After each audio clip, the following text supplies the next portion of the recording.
आज जनाब 3 अगस्त और हम एडेक्सल फिजिक्स कर रहे हैं। चैप्टर हमारे पास चल रहा है वर्क, एनर्जी एंड पावर। और जो शीट मैंने आपके सामने रखी हुई है, तो ये इंटरनेट के ऊपर हम फिजिक्स एंड मैथ ट्यूटर.com देखते हैं, तो वहाँ से मैंने इसको डाउनलोड किया हुआ है। और इसके अंदर उन्होंने ये एडेक्सल के पास पेपर के क्वेश्चन यहाँ पे अरेंज करके दिए हुए। क्वेश्चन क्या है बेटा? क्वेश्चन देखिएगा, आपको हमने लास्ट क्लास में एक टॉपिक पढ़ाया है कि काइनेटिक एनर्जी, पोटेंशियल एनर्जी, दोनों एनर्जीज एक दूसरे में इंटर कन्वर्टेबल है।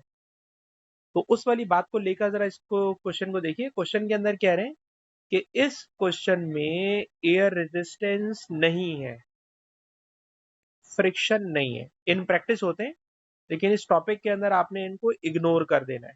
ना एयर है, ना फ्रिक्शन है, तो सारी की सारी बात काइनेटिक एनर्जी और पोटेंशियल एनर्जी की बिटवीन रहेगी।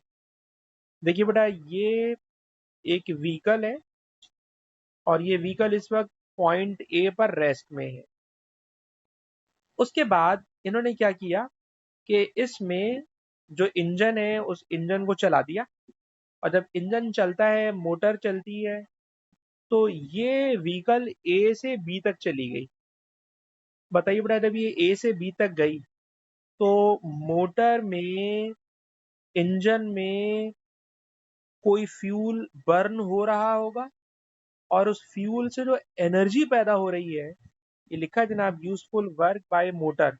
मोटर में कोई फ्यूल जल रहा है, उस फ्यूल की एनर्जी कन्वर्ट हो रही है। किस में कन्वर्ट हो रही है? अब्दुल्ला मुझे बताएंगे। अब्दुल्ला बताइए बेटा, व्हीकल ए से बी जा रही है। अगर व्हीकल ए से बी जा रही है तो useful work done by motor, motor की जो एनर्जी है, बताइए बेटा, वो किस में कन्वर्ट हो गई है? नीचे से ऊपर जा रही है व्हीकल। जी बेटा। बेटा थोड़ा जोर से बोलिएगा। बिल्कुल सही बात है बेटा, मैंने यहाँ लिख देना है increase in gravitational potential energy. और ग्रेविटेशनल पोटेंशियल एनर्जी को अगर आप खाली जीपीई भी लिखेंगे ना, तो वो उसको एक्सेप्ट कर लेगा। ठीक है। अच्छा, ये वाली बात भी उन्होंने लिखी है कि ये ए पे जाके ना, यानी यहाँ से मोटर चलाई और बी पे जाके वो रुक गई है। जब रुक गई, इसलिए इसमें कोई काइनेटिक एनर्जी का फैक्टर वहां पे जाके नहीं होगा। लिखा हुआ है जनाब कि जब वो बी पर पहुंची तो इस पर इसकी स्पीड नेग्लिजिबल हो गई, यानी तकरीबन रुक गई। तो काइनेटिक एनर्जी के फैक्टर को बेटा मैंने नहीं लिखा, और मैंने सिर्फ ये लिखा कि मोटर में जो एनर्जी कंज्यूम हुई, उस एनर्जी ने ए से बी तक पहुंचाने में वर्क डन अगेंस्ट ग्रेविटी या increase in gravitational potential energy का दिया। अच्छा, अब बेटा अलीजा आप हमें बताइए कि जब ये व्हीकल ऊपर जा रही है तो इसका मास 3400 kg है। ठीक है जनाब। अब जब ये ऊपर गई है तो जाहिर सी बात है ग्रेविटेशनल पोटेंशियल एनर्जी में सारी एनर्जी कन्वर्ट हो रही है। तो work done by motor it is equal to gravitational potential energy. आप हमें बताएंगे बेटा, ग्रेविटेशनल पोटेंशियल एनर्जी का फॉर्मूला क्या होता है? mgh। तो बेटा मैंने लिखा है mgh। मास है बेटा 3400, ग्रेविटी है बेटा ए लेवल्स में 9.81, और हाइट है 30 मीटर। अच्छा बेटा अलीजा आप मुझे बताएंगे 30.0 में कितने सिग्निफिकेंट फिगर है?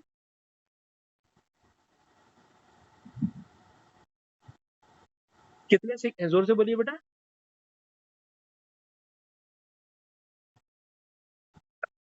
अच्छा, अब्दुल्ला तुम बताओ कितने सिग्निफिकेंट फिगर हैं 30.0 में? दो है। खैर अलीजा ने सही कहा था, एक है या तीन है, तो एक तीन ज्यादा सेंसिबल था, दो का तो कोई सेंस ही नहीं बन रहा अब्दुल्ला भाई। तो इसमें तीन सिग्निफिकेंट फिगर है। जो डेसिमल के बाद वाला फाइनल जीरो होता है वो सिग्निफिकेंट है, थ्री नॉन जीरो है वो सिग्निफिकेंट है, और दो सिग्निफिकेंट के बीच में तो जीरो आ गया तो वो भी सिग्निफिकेंट है। तो there are three significant figure. तो इसमें अगर थ्री सिग्निफिकेंट फिगर है तो बट इसका आंसर भी थ्री सिग्निफिकेंट फिगर में लिखोगे। और अब आप इसके आंसर को थ्री सिग्निफिकेंट फिगर में लिखते हो तो ये नंबर बनता है जनाब 1.02 एक्सपोनेंट 6 जूल। ठीक है जनाब। तो जो डेटा मैक्सिमम 3SF में दिया हुआ है, तो आंसर भी हम मैक्सिमम 3SF में लिख सकते हैं। बेटा कॉपी कीजिए इसको। और जब आपने वर्क डन कैलकुलेट कर लिया तो इसमें टाइम दिया हुआ है 15 सेकेंड। इस 15 सेकंड को सामने रख के कह रहे हैं कैलकुलेट पावर। पावर कैलकुलेट करें सर, पावर होती है work divided by time. Work अभी अभी हमने कैलकुलेट कर लिया है 1.02 एक्सपोनेंट 6, टाइम है बेटा 15 सेकंड। आप दोनों को डिवाइड करोगे तो डिवाइड करके रिजल्ट आएगा 67 exponent 3, 67 exponent 3 watts. Capital W से हम लोग वॉट्स को डिनोट करते हैं। अब्दुल्ला बेटा क्लियर है? ठीक है जी। अब उसके बाद थोड़ा सा आगे चले। कह रहे हैं जब व्हीकल बी पर पहुंच गई तो लिखा हुआ at point B the motor is switch off. जो मोटर चल रही थी मोटर को बंद कर दिया, मोटर को बिल्कुल बंद कर दिया। इस टाइम के ऊपर वो रेस्ट में है और यहां से उसको अब छोड़ दिया, बी से छोड़ दिया। देखिएगा बेटा, बी से छोड़ दिया और बी से उसने नीचे जाना है और फिर ऊपर जाना है। तो कह रहे हैं बी से नीचे जाकर, नीचे से ऊपर आकर इसने सी पर पहुंचना है। तो बताइए बेटा, अभी ये बी से सी पर आएगी। बेटा अफरा, अभी अभी हमने क्लास शुरू की है और क्लास में बेटा टॉपिक ये चल रहा है कि एक आपके सामने ट्रैक बना हुआ है। इस ट्रैक में कोई व्हीकल ए पे था, ए से बी तक चला गया, जो आप रिकॉर्डिंग में आप देख लीजिएगा। अब बेटा ये व्हीकल बी से सी तक आ रहा है। जब बी से सी तक आएगा तो गौर कीजिएगा, बी पर ये हाइट पर है। जब हाइट पर है तो इसमें सिर्फ पोटेंशियल एनर्जी होगी। लेकिन बी से मूव करता हुआ जब ये सी पे गया है तो सी पर हाइट भी है, पोटेंशियल एनर्जी भी है, और ये सी पर मूव कर रहा है, भी रुका नहीं है, काइनेटिक एनर्जी है। यहां रुका हुआ था। ये व्हीकल पॉइंट बी पर रेस्ट में थी। अगर ये व्हीकल पॉइंट ए पर, सॉरी पॉइंट बी पर रेस्ट में थी, तो रेस्ट का मतलब पॉइंट बी पर काइनेटिक एनर्जी जीरो। लेकिन जब ये व्हीकल बी से नीचे जाएगी, नीचे से जाकर दोबारा सी पर आएगी, तो उसमें पोटेंशियल एनर्जी भी होगी और काइनेटिक एनर्जी भी होगी। तो जरा क्वेश्चन देखते हैं बेटा, क्वेश्चन में पूछ क्या रहे हैं। कह रहे हैं describe the overall energy conversion which occur as it travel from B to C. जब वो बी से सी पर आ रही है तो बी से सी पर आने में क्या हो रहा है? तो इसका आंसर है कि सर जब वो बी पर है ना, तो बी पर स्टेशनरी है। और सर जब वो बी पर स्टेशनरी है तो उसमें है only gravitational potential energy. B पर सिर्फ ग्रेविटेशनल पोटेंशियल एनर्जी है। लेकिन बेटा जब वो सी पर पहुंची तो सी पर हाइट है, तो हाइट का मतलब ग्रेविटेशनल पोटेंशियल एनर्जी भी है और वो मूव कर रही है, इसलिए उसमें काइनेटिक एनर्जी भी है। तो बी पर क्वेश्चन में लिखा हुआ है कि व्हीकल रेस्ट में है, नो काइनेटिक एनर्जी, पर सी पर हाइट भी है और मूवमेंट भी है, काइनेटिक एनर्जी भी। अब सवाल है कैलकुलेट स्पीड एट सी। सी पर स्पीड कैलकुलेट करनी है। सी पर स्पीड कैलकुलेट करनी है। सी पर स्पीड कैलकुलेट करना है। कैसे सी पर स्पीड कैलकुलेट करेंगे? तो जरा सीखिएगा बेटा, मैं इसको यहाँ ऊपर कर रहा हूँ ताकि मुझे वैल्यूज नजर आ सके। तो बेटा जरा देखिएगा, सी पे स्पीड कैलकुलेट करनी कैसे करेंगे, सुने। सर जब व्हीकल बी पर है ना, तो उसमें खाली पोटेंशियल एनर्जी है। लेकिन जब बेटा वो सी पर चली गई तो सी पर पोटेंशियल एनर्जी भी है और सी पर काइनेटिक एनर्जी भी है। ठीक है जी। उसके बाद अगर याद करें, पोटेंशियल एनर्जी का फॉर्मूला होता है mgh। इसको मैं h1 लिख रहा हूँ। पोटेंशियल एनर्जी का फॉर्मूला mgh, इसको मैं h2 लिख रहा हूँ। और काइनेटिक एनर्जी का बेटा फॉर्मूला हाफ mv²। इसमें से बेटा वेलोसिटी कैलकुलेट करना है। तो बेटा इस इक्वेशन को लिखिएगा। c पर वेलोसिटी कैलकुलेट करने के लिए b की potential energy is the source, और ये कन्वर्ट हो रही है सी पर पोटेंशियल एनर्जी और सी पर काइनेटिक एनर्जी। पूरी इक्वेशन में नोट करें, मास सब में आ रहा है, तो बेटा मैंने मास को कैंसिल आउट कर दिया। ये जी एच प्लस है बेटा, ये वहां जाके माइनस हो जाएगा। जी को बेटा मैंने कॉमन ले लिया, जी है 9.8। H1, इसको बेटा मैंने कह दिया है H1, इसको बेटा मैंने कह दिया है H2।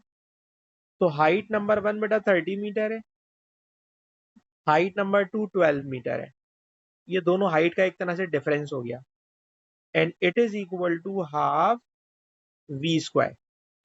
फिर बेटा 9.8 ऐसे ही रहेगा, 30 माइनस 12 करोगे इट बिकम्स 18, डिवाइड वाला 2 वहां जाकर मल्टीप्लाई होगा, वेलोसिटी पर स्क्वायर है वहां जाके अंडर रूट बनेगा। तो अब्दुल्ला बेटा आप कैलकुलेटर चला के मुझे आंसर बताइए, स्पीड कितनी आ जाएगी? 18.8। 18.8 पर पूरा सवाल 2SF पे चल रहा है, तो उसने 19 राउंड करके लिखा हुआ है, पर 18.8 भी चलेगा यार। तो पॉइंट बी पर पोटेंशियल एनर्जी है ओनली, लेकिन पॉइंट सी पर पोटेंशियल एनर्जी भी है और व्हीकल मूव कर रही है, काइनेटिक एनर्जी भी है। तो हमने बेटा पॉइंट सी पर स्पीड कैलकुलेट कर ली।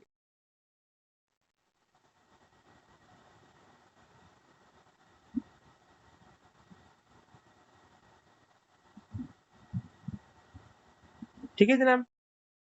अच्छा एक बात जरा नोट कीजिएगा स्पेशली, कि मैंने इस डेरिवेशन में, इस कैलकुलेशन में मास को कैंसिल आउट किया है, ख्याल रखिएगा। मास कैंसिल आउट किया है। मास कैंसिल आउट करने के बाद, मास कैंसिल आउट करने के बाद अलीजा आपसे हमारा सवाल है कि इस क्वेश्चन को अब पढ़े। कह रहे हैं अगर हम उसी व्हीकल में से पैसेंजर्स को कम कर दें, पहले जितने बंदे बैठे थे अब उसमें से बंदे कम कर दिए, पैसेंजर कम कर दिए। ठीक है जनाब, पैसेंजर आपने कम कर दिए, टोटल मास कम हो गया।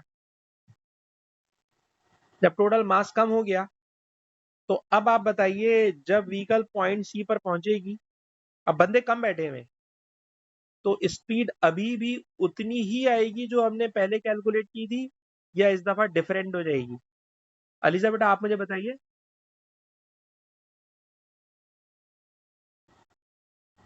हाँ चलें, ए से शुरू से ही कम लोग हैं। हाँ बस ये वाली बात मैं आपसे कहलवाना चाह रहा हूँ कि सर अभी आपने जब ऊपर कैलकुलेशन की, उस कैलकुलेशन में मैंने स्पेशली मास को कैंसिल आउट करके हाईलाइटर लगाया कि भाई मास कैंसिल हो गया। ठीक है जनाब।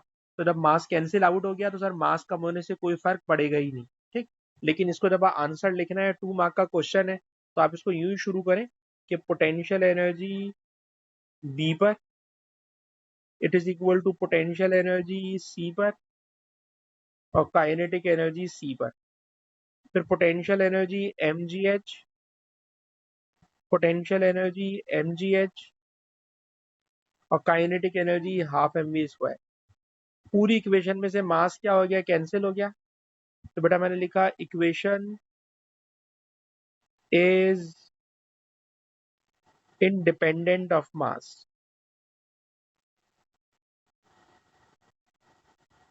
So, no difference in velocity, no difference in speed if mass is decreased. आपने बंदे उतार दिए, मास कम हो गया, तो जब मास कम हो गया तो स्पीड में फर्क सर कोई नहीं आएगा।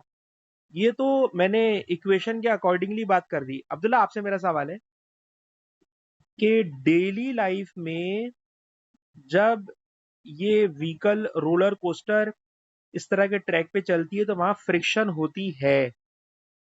अभी जो हमने सवाल किया बेटा उसमें फ्रिक्शन थी ही नहीं, लेकिन डेली लाइफ में फ्रिक्शन होती है।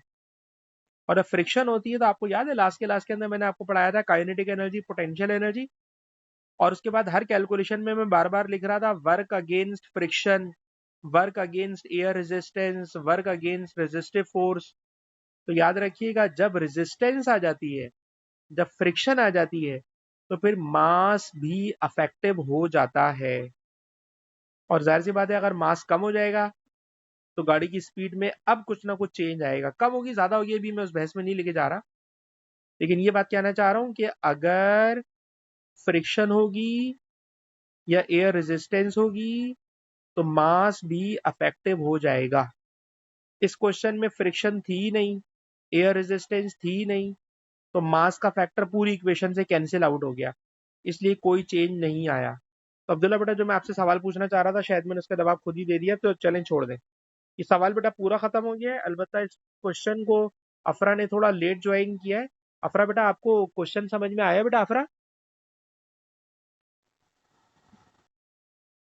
ठीक है, और नहीं समझ में आया तो क्लास के बाद आप रुकिएगा तो मैं समझा दूंगा, नहीं तो मैं आपको रिकॉर्डिंग दूंगा, रिकॉर्डिंग में आप देख लेंगे। मेरे ख्याल में सवाल कंपैरेटिवली आसान सवाल है।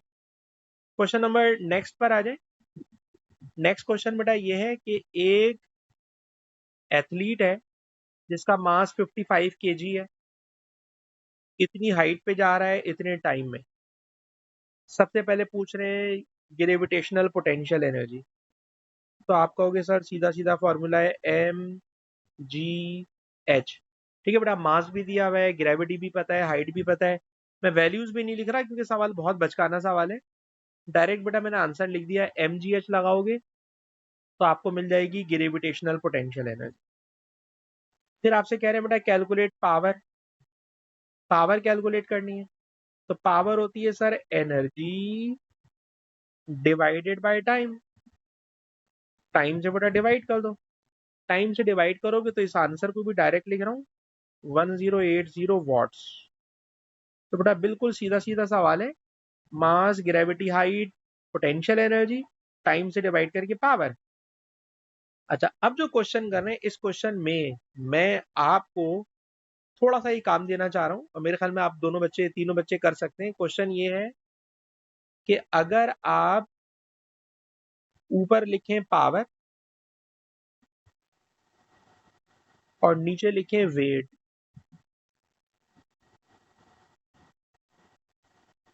तो कह रहे हैं इन दोनों की यूनिट का रेशो निकालना है।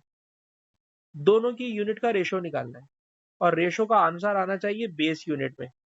बेस यूनिट का मतलब होता है कि metre, kilogram, second, ampere, kelvin. सिर्फ ये 5 चीजें अलाउ हैं। मीटर आना चाहिए, केजी आना चाहिए, सेकंड, एम्पियर, केल्विन। इन 5 के अलावा आप कुछ और नहीं लिख सकते। तो बेटा थोड़ा सा ट्राई कीजिए खुद से, पहले कर सकते हैं, बहुत आसान सवाल है। ऊपर पावर की यूनिट लिखनी है, नीचे वेट की यूनिट लिखनी है, और दोनों की यूनिट का फाइनल रिजल्ट निकालना है बेस यूनिट में। पहले बेटा 1 मिनट आप ट्राई कीजिए।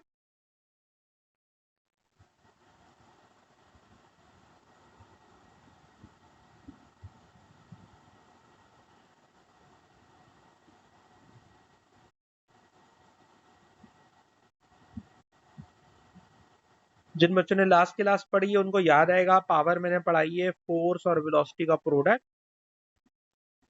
पावर बेटा मैंने पढ़ाई है लास्ट क्लास के अंदर फोर्स और वेलोसिटी का प्रोडक्ट। नीचे लिखा हुआ है वेट, वेट भी फोर्स होती है। सर अगर फोर्स से फोर्स कैंसिल कर दें तो बाकी बची ओनली वेलोसिटी, और सर वेलोसिटी की यूनिट होती है मीटर पर सेकेंड। पर इसके 2 नंबर देना। फिर मैं आपसे कह रहा हूं कि एडेक्सल की फिजिक्स बहुत आसान होती है। आप इसके क्वेश्चन देखेंगे तो आपको काफी आसान क्वेश्चन लगेंगे एज कंपेयर टू जीसीई।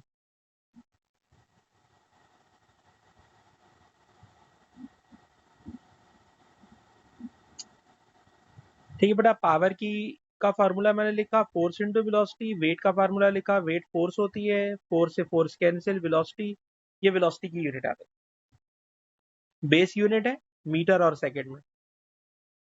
फिर लिखा बेटा calculate athlete power to weight ratio. Power और वेट का रेशो, तो बेटा पावर तो अभी अभी हम निकाल चुके हैं, ये रही पावर।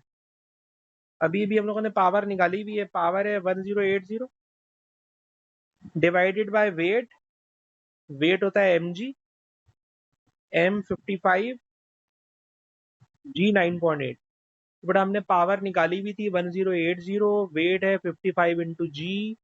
बेटा पूरा सॉल्व करोगे तो सॉल्व करके मेरे ख्याल में रिजल्ट आ रहा है 2, और यूनिट होगी इसकी मीटर पर सेकेंड, क्योंकि अभी भी हमने यूनिट निकाली हुई है इसकी मीटर पर सेकेंड। तो सिंपल बेटा पावर को वेट से डिवाइड करवाया है बस।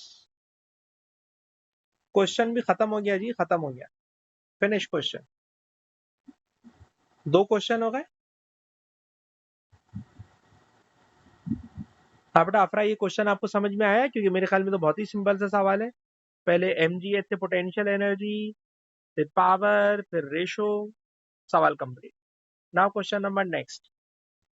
नेक्स्ट क्वेश्चन में बेटा कह रहे हैं कि कोई ब्लॉक है ग्रेनाइट का, इसको पहले उन्होंने लिक्विड की सरफेस पे रखा हुआ है, फिर इसको छोड़ दिया, तो ये 0.80 मीटर नीचे चला गया।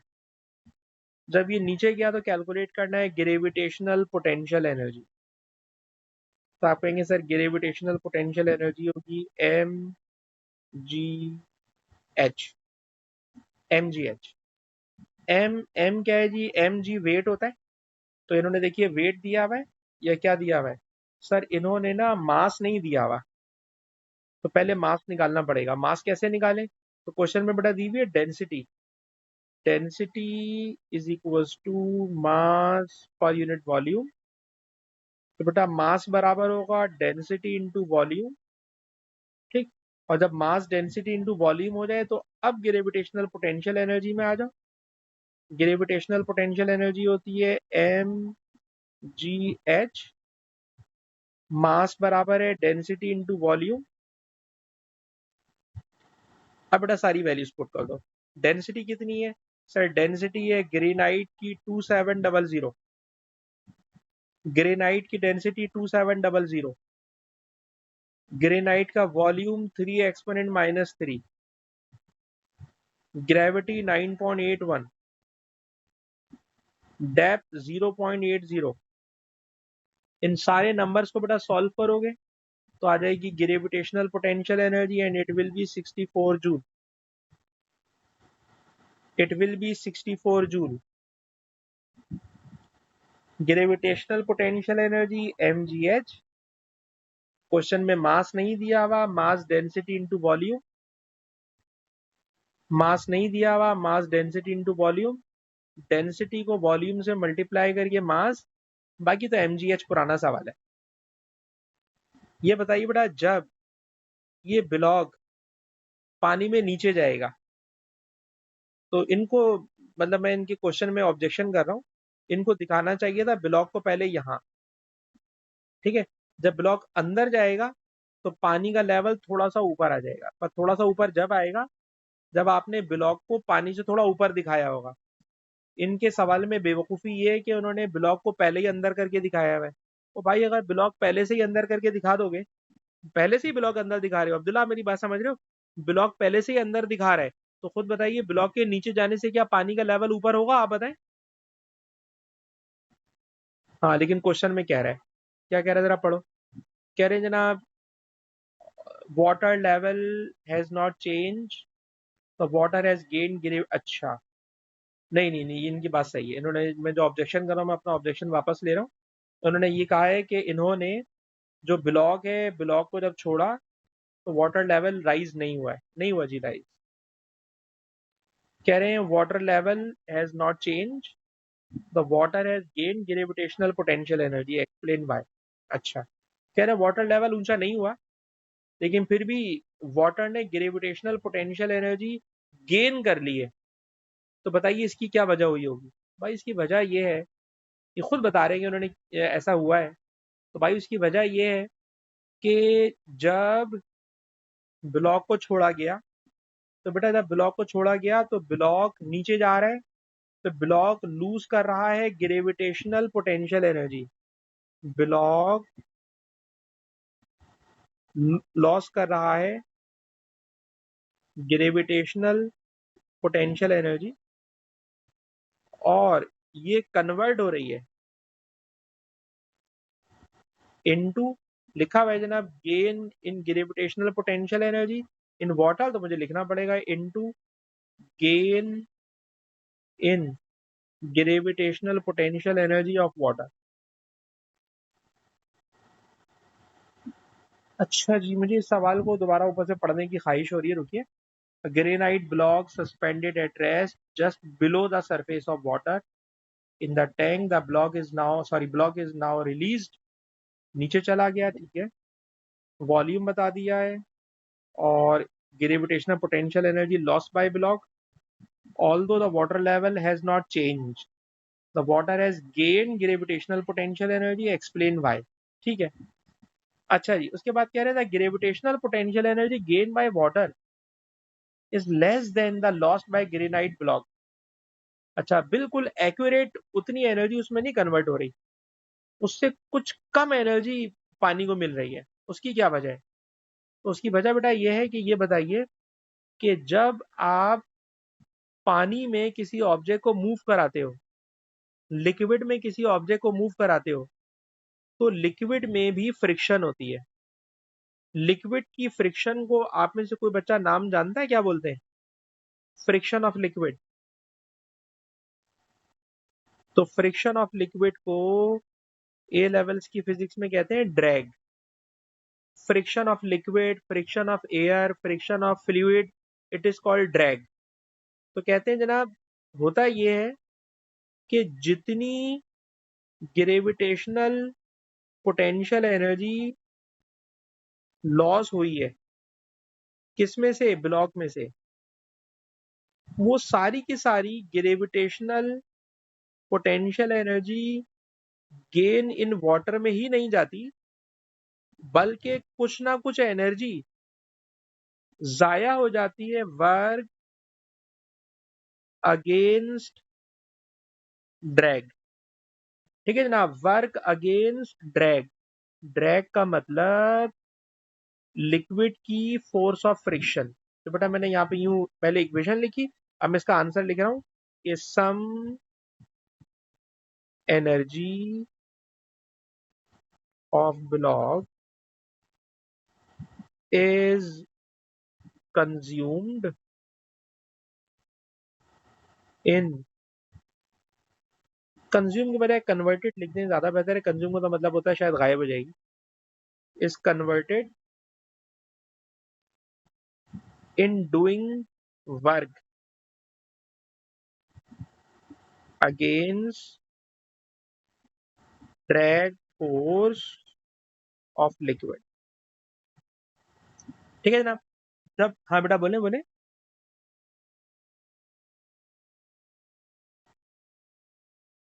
देखिए ब्लॉक चला गया नीचे, ब्लॉक गया नीचे और नीचे रह के रुक गया। जब रुक गया, रुकने के बाद की बात कर रहे हैं मतलब पूरा सवाल आप पढ़े ना, तो सवाल के अंदर दो पॉइंट ले रहे हैं।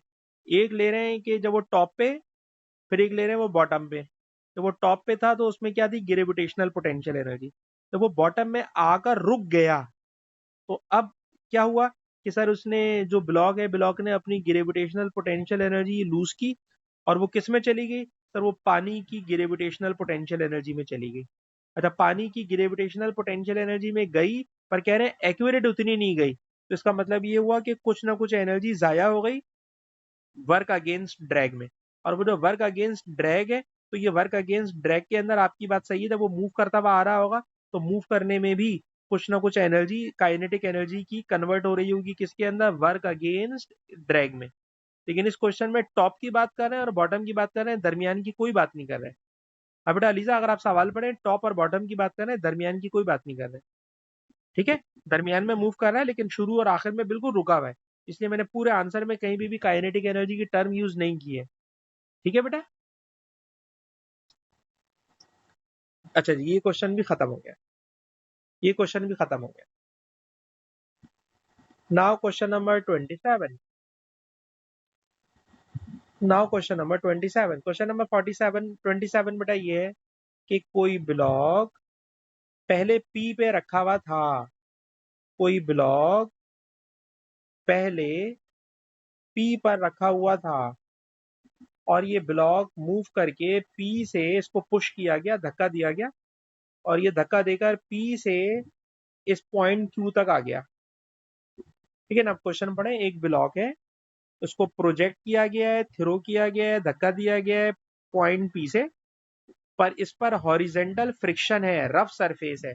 रफ का मतलब फ्रिक्शन है। कह रहे हैं ब्लॉक स्लो होता है फ्रिक्शन की वजह से, और आखिरकार रुक जाता है नेक्स्ट पॉइंट पर। इस पे जितनी फोर्सेस लग रही हैं वो फोर्सेस उन्होंने दिखाई हैं। ये वेट है, ये वेट का नॉर्मल रिएक्शन है, ये फ्रिक्शन है। क्वेश्चन है स्टेट विद द रीजन। कह रहे हैं ये जो वर्क हो रहा है, इस वर्क में, इस वर्क में एक फोर्स W भी है, एक फोर्स N भी है। तो कह रहे हैं ब्लॉक के मूव करने में, बताइए state with the reason, reason के साथ बताइए the amount of work done. W और N ने कितना वर्क किया? ब्लॉक मूव कर रहा है पी से क्यू, पी से क्यू तक जाने में वेट और एन का वर्क कितना है?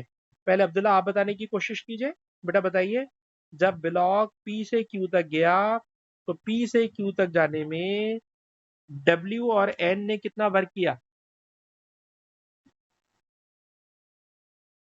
ठीक है, बिल्कुल सही आपका आंसर है कि सर डब्ल्यू और एन ने कोई वर्क नहीं किया, ये वर्क है जीरो। ठीक है ना, वर्क जीरो है। अच्छा, ये वर्क जीरो तो है, लेकिन इसकी कोई वजह भी लिखना है, क्योंकि उसने लिखा है स्टेट विद अ रीजन। तो अलीजा बेटा, आपके दिमाग में कोई रीजन आती है? बिल्कुल, यानी हमेशा वर्क में वो वाला डिस्टेंस लेते हैं जो इन दी डायरेक्शन ऑफ फोर्स हो। तो फोर्स की डायरेक्शन में ब्लॉक कोई डिस्टेंस कवर ही नहीं कर रहा। तो ये आपकी रीजन बिल्कुल सही है। ठीक है बेटा, अफरा आप तक आते आते सवाल बाकी बचा नहीं है मेरे पास, इसलिए मैं इसी से काम चला रहा हूँ। जरा सुनिएगा बेटा, मैं यूं लिखूंगा, नो वर्क, पहले उन्होंने बोला स्टेटमेंट करें, तो स्टेटमेंट है नो वर्क इज डन, कोई वर्क नहीं होगा। ठीक है ना, वजह as the block is not moved parallel to n n w। ठीक है ना, एन नॉर्मल रिएक्शन और वेट, इसके पैरेलल मूवमेंट नहीं हुई है। वर्क हमेशा जब होता है जब कोई ऑब्जेक्ट फोर्स के पैरेलल मूव करता है। ठीक है ना, फोर्स के पैरेलल मूव करता है। अलबत्ता आपकी मार्किंग स्कीम में जो वर्डिंग है, मैं मुझे वो भी लिखना चाहिए, क्योंकि आपने जो बात बोली वो बात बिल्कुल सही थी, इसलिए मैंने आपकी बात को ही यहाँ पे लिख दिया। लेकिन इसमें ये लिखा हुआ ये है कि जिस डायरेक्शन में फोर्स लग रही है और जिस डायरेक्शन में मूवमेंट हो रही है, ये दोनों एक दूसरे के साथ परपेंडिकुलर है। ये दोनों एक दूसरे के साथ परपेंडिकुलर है। और जिन बच्चों ने मेरे से लास्ट क्लास पढ़ी हुई है, तो उसमें याद है मैंने बताया था, जब कभी ये एंगल बन रहा हो तो वर्क का फॉर्मूला होता है F D cos theta. Cos theta को लिखोगे कॉस 90, कॉस 90 होता है जीरो, तो पूरा रिजल्ट जीरो हो जाएगा। तो आपकी मार्किंग स्कीम में यूं लिखा हुआ है, as force is perpendicular to the direction of motion.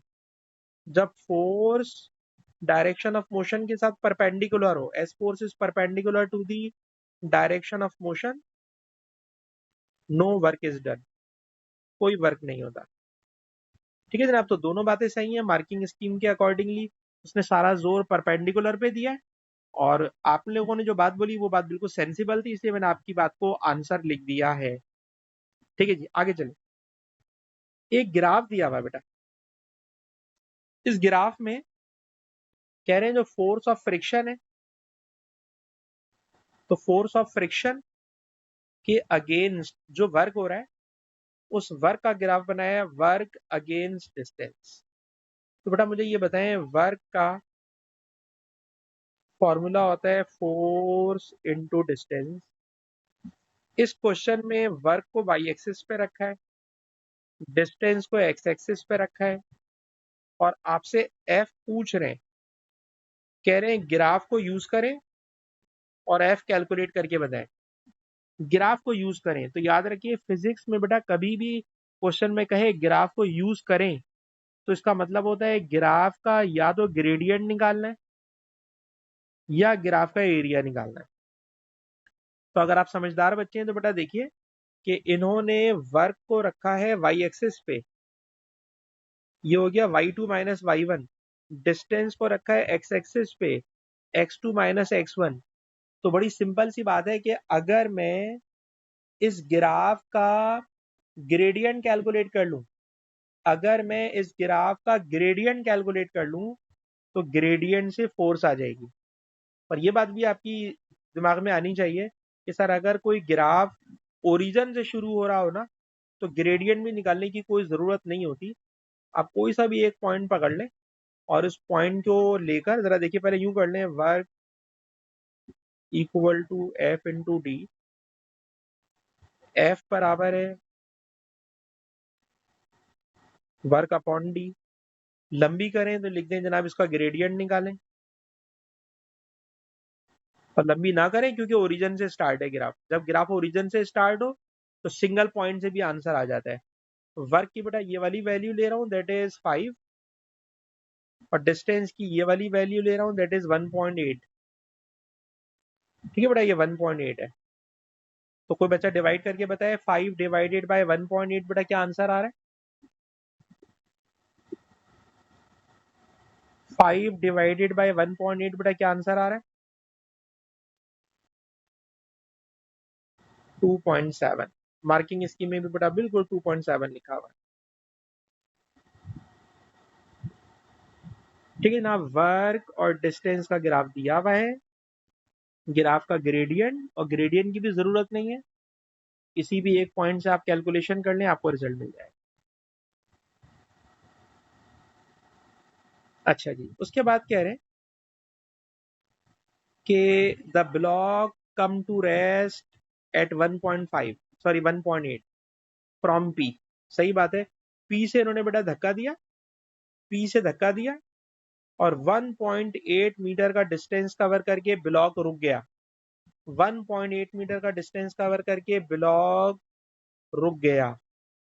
कह रहे हैं इसी ग्राफ में आप भी कुछ बनाए जो काइनेटिक एनर्जी की ग्राफ को शो कर रहा हो, काइनेटिक एनर्जी की ग्राफ को शो कर रहा हो। ये 2 मार्क का क्वेश्चन है कि इन्होंने आपको वर्क का ग्राफ दिया हुआ है, वर्क का ग्राफ दिया हुआ है, कह रहे हैं काइनेटिक एनर्जी का ग्राफ आप बना के बताएं। तो बेटा गौर से सुनना, सर जब हमने ब्लॉक को धक्का दिया तो ब्लॉक को हमने दी काइनेटिक एनर्जी, वो काइनेटिक एनर्जी कम होती जा रही है क्योंकि ब्लॉक स्लो होता जा रहा है, और वर्क बढ़ता जा रहा है क्योंकि ब्लॉक आगे मूव करता जा रहा है। दोबारा सुनना, ब्लॉक को धक्का दिया मैंने, ब्लॉक को दी काइनेटिक एनर्जी, ब्लॉक जैसे जैसे आगे जा रहा है ब्लॉक की स्पीड कम हो रही है, काइनेटिक एनर्जी कम हो रही है, काइनेटिक एनर्जी कम हो रही है, पर वही काइनेटिक एनर्जी कन्वर्ट हो रही है वर्क में, वर्क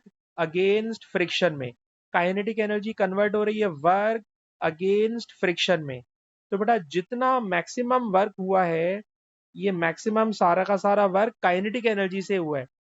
तो काइनेटिक एनर्जी का ग्राफ बेटा यहां से शुरू होगा, यानी जितना मैक्सिमम वर्क हुआ है, मैक्सिमम वर्क के बराबर आपने काइनेटिक एनर्जी दी होगी, और जब वर्क खत्म हो गया, ठीक है जनाब, सॉरी वर्क कंप्लीट हो गया, तो काइनेटिक एनर्जी खत्म हो गई। तो आप देखिएगा मैंने सेम ग्राफ बनाया है, सेम ग्राफ बनाने का मतलब आप देखिए कि इसमें काइनेटिक एनर्जी डिक्रीज होती हुई दिखाई है। देखिए ग्राफ ऊपर से नीचे ला रहा हूँ, ऊपर से नीचे लाने का मतलब काइनेटिक एनर्जी डिक्रीज हो रही है, और वर्क का ग्राफ इंक्रीज होता हुआ उसने ऑलरेडी बना के दिया हुआ है। तो वर्क इंक्रीज हुआ है, काइनेटिक एनर्जी डिक्रीज हुई है। इस क्वेश्चन में वर्क का ग्राफ दिया हुआ है, काइनेटिक एनर्जी का ग्राफ बोल रहा है बना के बताइए, तो हमने वर्क वाले ग्राफ को ही उल्टा कर दिया, तो it is equal to graph of kinetic energy. मैं अपनी बात रिपीट करूंगा, अब्दुल्ला आपसे कमेंट्री करवाऊंगा। सर जब ब्लॉक रखा हुआ था तो उस वक्त हमने उसको पुश नहीं किया था, फिर हमने उसको पुश करा, जब पुश करा तो ब्लॉक मूव करता करते करते पी पे जाके रुक गया।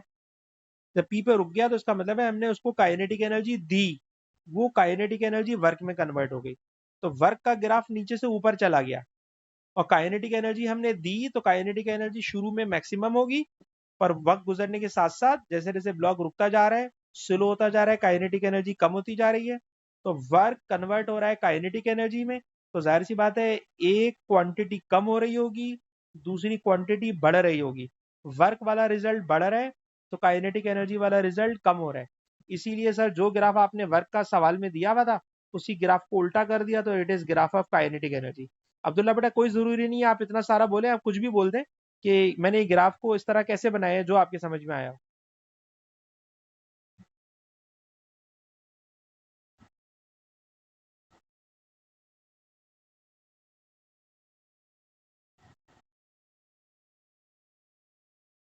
सही बात है सर, वर्क जो है बढ़ रहा है तो काइनेटिक एनर्जी कम हो रही है, इसलिए समझ लें कि ये एक चीज दूसरी चीज में जब कन्वर्ट हो रही होती है तो ग्राफ एक दूसरे के उल्टे हो जाते हैं।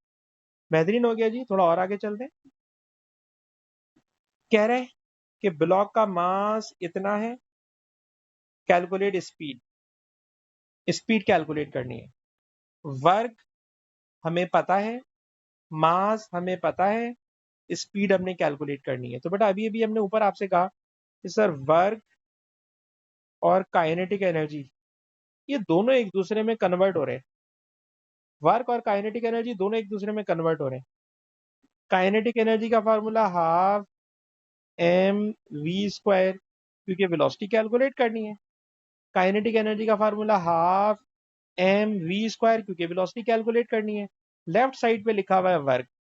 तो पहले मुझे देख के बताइए कितना वर्क हुआ है टोटल। सर इस पूरे प्रोजेक्ट में टोटल वर्क हुआ है 5 जूल। इस पूरे प्रोजेक्ट में टोटल वर्क हुआ है 5 जूल। तो बेटा मैंने वर्क की जगह लिख दिया 5 जूल। आपने स्पीड कैलकुलेट करनी है। स्पीड कैलकुलेट करने के लिए अगर बेटा मैं स्पीड को सब्जेक्ट बना लूं तो डिवाइड वाला 2 बेटा वहां जाके मल्टीप्लाई हो जाएगा। मल्टीप्लाई वाला मास मास है 0.82, वहां जाके डिवाइड हो जाएगा। वेलोसिटी पर स्क्वायर है, स्क्वायर बना के अंडर रूट बन जाएगा। तो बेटा जरा पूरे नंबर सॉल्व करके बेटा कोई बच्चा मुझे बताए क्या आंसर आ रहा है।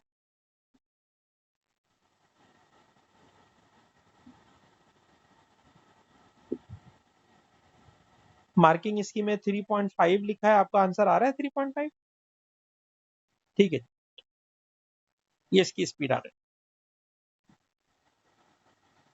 अब जनाब आपसे कह रहे हैं कि जनाब ये सवाल आपके ऊपर भारी पड़ जाएगा।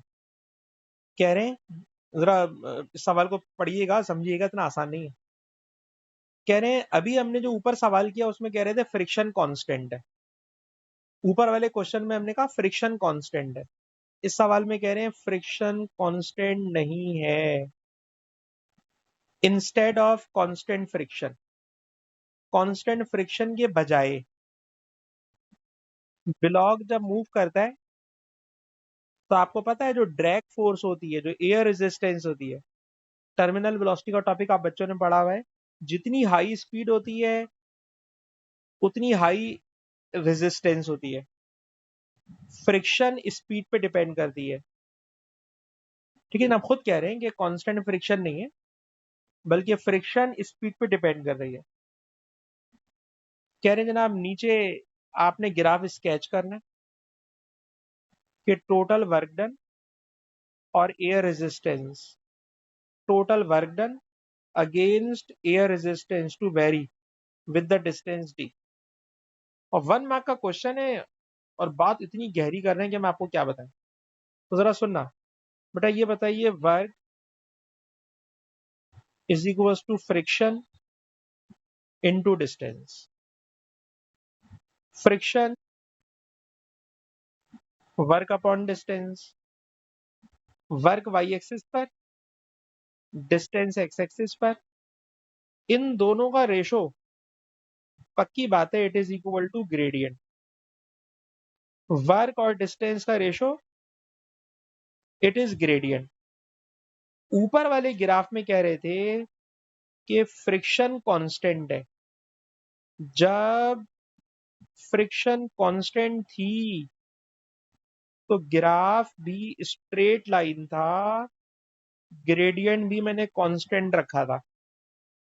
यार अब्दुल्ला ये बताओ इस दफा फोर्स ऑफ फ्रिक्शन, अभी इसने खुद बता दिया स्पीड पे डिपेंड करती है। जब मैंने ब्लॉक को धक्का दिया तो ब्लॉक की स्पीड ग्रेजुअली कम होते होते होते जीरो हो गई। जब स्पीड जीरो हो गई यानी स्पीड कम हुई है, आपने धक्का दिया, शुरू में स्पीड ज्यादा होगी, बाद में स्पीड कम होते होते होते होते वो रुक गया, तो स्पीड कम हो रही है। बताइए बेटा स्पीड कम हो रही है तो फोर्स ऑफ फ्रिक्शन भी कम हो रही होगी, क्योंकि फ्रिक्शन स्पीड पे डिपेंड करती है, खुद उसने लिख के दिया है। फ्रिक्शन स्पीड पे डिपेंड करती है। आपने धक्का दिया, स्पीड कम हो रही है, फ्रिक्शन कम हो रही है। फ्रिक्शन कम हो रही है तो ग्रेडियंट कम हो रहा है। और अगर ग्रेडियंट कम हो रहा है, ग्रेडियंट कम हो रहा है, तो मैं 3 ग्राफ बना रहा हूं। इन 3 ग्राफ में आप बताएंगे कौन सा ग्राफ है जिसका ग्रेडियंट कम हो रहा है, ब्लू, रेड या ग्रीन। अब्दुल्ला ब्लू वाले का ग्रेडियंट कम हो रहा है, क्योंकि मैंने आपको इसी तरह याद कराया है आईजीसीएसई में कि अगर कोई ग्राफ हॉरिजेंटल होने की कोशिश कर रहा हो, अगर कोई ग्राफ हॉरिजेंटल होने की कोशिश कर रहा हो तो इसका मतलब होता है कि उसका ग्रेडियंट कम हो रहा है। तो अगर स्पीड कम हो रही है तो रेजिस्टेंस कम हो रही है, फ्रिक्शन कम हो रही है तो ग्रेडियंट कम हो रहा है, ग्रेडियंट कम हो रहा है तो आप देख लीजिए ग्राफ को मैंने हॉरिजेंटल कराने की कोशिश की है, और अगर मैं इसको और हॉरिजेंटल करा दूं, इस हॉरिजेंटल का मतलब है कि ग्रेडियंट जीरो हो गया, ग्रेडियंट जीरो होने का मतलब फ्रिक्शन जीरो हो गई, फ्रिक्शन जीरो होने का मतलब स्पीड जीरो हो गई। और सही बात है कि ब्लॉक थोड़ी देर के बाद रुक जाता है, ब्लॉक थोड़ी देर के बाद रुक जाता है। तो बेटा ये कह रहे हैं explain the shape of graph, graph की शेप को एक्सप्लेन भी करें। तो बेटा मैंने यूं इसको एक्सप्लेन किया as speed decreasing, so friction, thus the gradient is decreasing, thus the gradient is decreasing। ठीक है जनाब। तो इस ग्राफ में, इस टॉपिक में, क्योंकि ब्लॉक स्लो होता जा रहा है, उसकी स्पीड कम होती जा रही है, जब उसकी स्पीड कम होती जा रही है तो उस पर फ्रिक्शन कम होती जा रही है, और फ्रिक्शन कम होने का मतलब, फ्रिक्शन कम होने का मतलब उसका जो ग्रेडियंट है ग्राफ का वो कम होते होते हॉरिजेंटल होने की कोशिश करेगा। तो बेटा ये इसका आंसर है, और इसको मैं यहाँ स्टॉप कर रहा हूँ रिकॉर्डिंग को।